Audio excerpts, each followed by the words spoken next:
मम्मा plane land होने वाली है। मम्मा हम पापा को ढूंढने मनाली जा रहे हैं। तुम्हारे पापा नहीं है। मम्मा हम पापा को ढूंढने मनाली नहीं जा रहे तो क्या भाई को ढूंढने जा रहे हैं? रिया का ये सवाल सुनकर अनिका गहरी सोच में डूब गई थी। उसे याद आ गया कि अनिका के पापा गौतम के कद काठी के एक आदमी ने उससे उसके दोनों बच्चों को छीनने की कोशिश की थी। कमजोर अनिका ने बड़ी हिम्मत से उस आदमी को रोकने की कोशिश की, मगर वो अपने बेटे को नहीं बचा पाई। आज अनिका 6 साल बाद बेंगलोर से मनाली लौट रही थी। फ्लाइट के पैसेंजर्स हों या फ्लाइट का स्टाफ, सभी उसकी खूबसूरती की ओर आकर्षित हो रहे थे। क्या कर रहे हो? सॉरी सर, देख के दो। Sorry sir, sorry.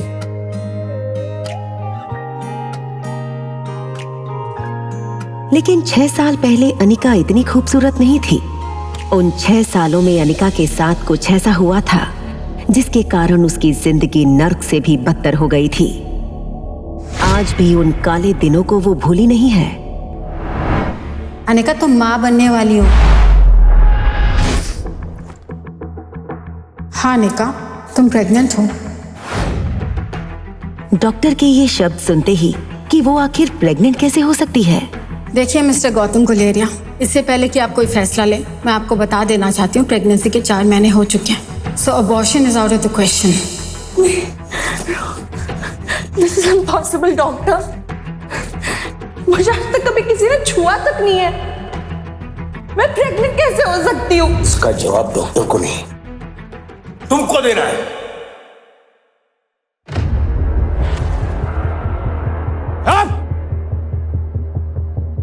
इतनी मुश्किल से अपनी जिंदगी को बेहतर करने का मौका मिला था, क्या किया तुमने?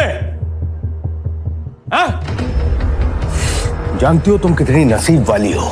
डोगरा खानदान के इकलौते वारिस कुणाल डोगरा के साथ तुम्हारी शादी हुई थी। जानते हो कितने पावरफुल लोग हैं उन लोग? मनाली का सबसे पावरफुल खानदान है वो।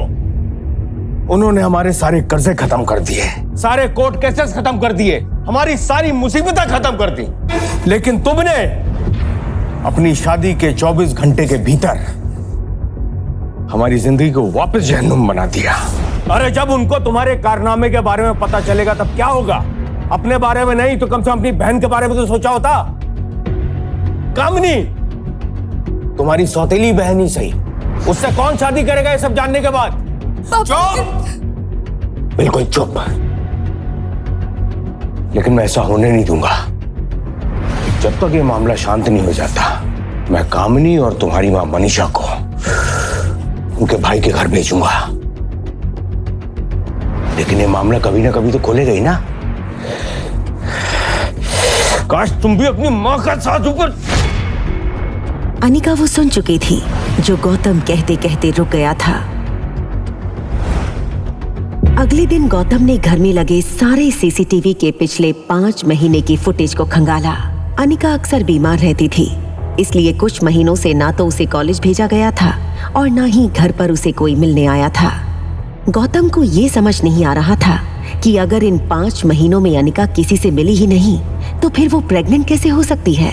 गौतम की तरह अनिका भी इस बात से अनजान थी कि वो प्रेग्नेंट हुई तो हुई कैसे। लेकिन एक बात उसे रोमांचित कर रही थी कि उसके अंदर एक नन्ही सी जान पल रही है। माँ बनने का एहसास अनिका को कहीं न कहीं अच्छा लगने लगा था। 4 महीने बीत चुके थे। अनिका अपनी छोटी सी दुनिया में लगभग सब कुछ भूल चुकी थी। ना वो किसी से मिलती, ना कोई उससे मिलता।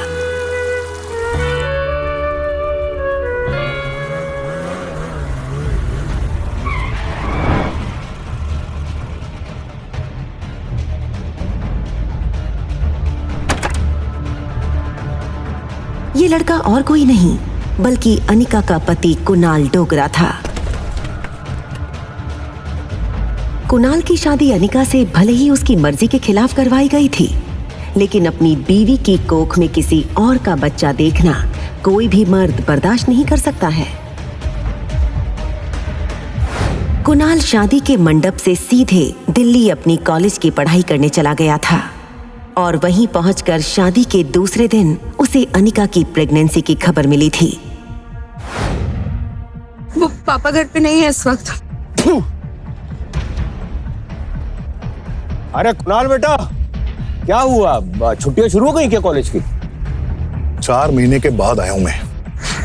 ऐसे स्वागत करोगे अपने दामाद का? और वैसे भी यहां काफी कुछ बदल चुका है।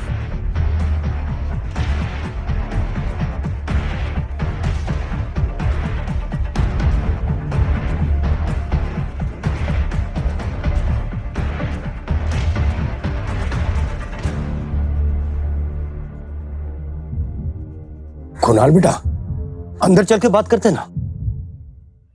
बेटा देखो, अगर तुम इस शादी को तोड़ना चाहते हो तो मैं समझ सकता हूं।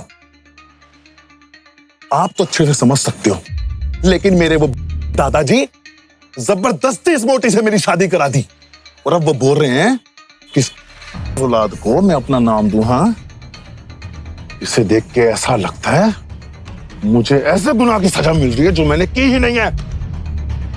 किस औलाद है ये? बोल। मेरे बच्चे को मत बोलो। क्या? मैं पालूंगी इसे, और रहा सवाल है शादी का, तो मैं इसे नहीं मानती। कुणाल कुणाल कुणाल बेटा, इसकी बातों पर ध्यान मत दो। इसकी तबीयत ठीक नहीं है ना, और रहा सवाल इस बच्चे का, तो इसके पैदा होते ही मैं इसे अनिका से दूर कर दूंगा। चलो अंदर चलते ना, एक ड्रिंक लेके आओ।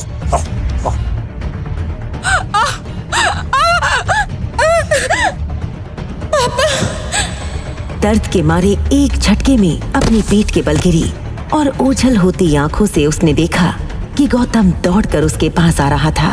लेकिन ये सब देखने के बावजूद कुणाल वहीं खड़ा बेशरम और बेरहम बनकर रम के घूंट मार रहा था। मम्मा, मम्मा। रिया की आवाज से अनिका अपने अतीत के ख्यालों से बाहर आई। रिया अनिका की बेटी है, जिस पर अनिका अपनी जान छिड़कती है। जानने के लिए देखिए अगला एपिसोड सिर्फ पॉकेट FM के YouTube चैनल पर। और एक लड़की को देखा तो के सारे एपिसोड्स को सुनने के लिए डिस्क्रिप्शन में दी गई लिंक से डाउनलोड कीजिए पॉकेट FM ऐप।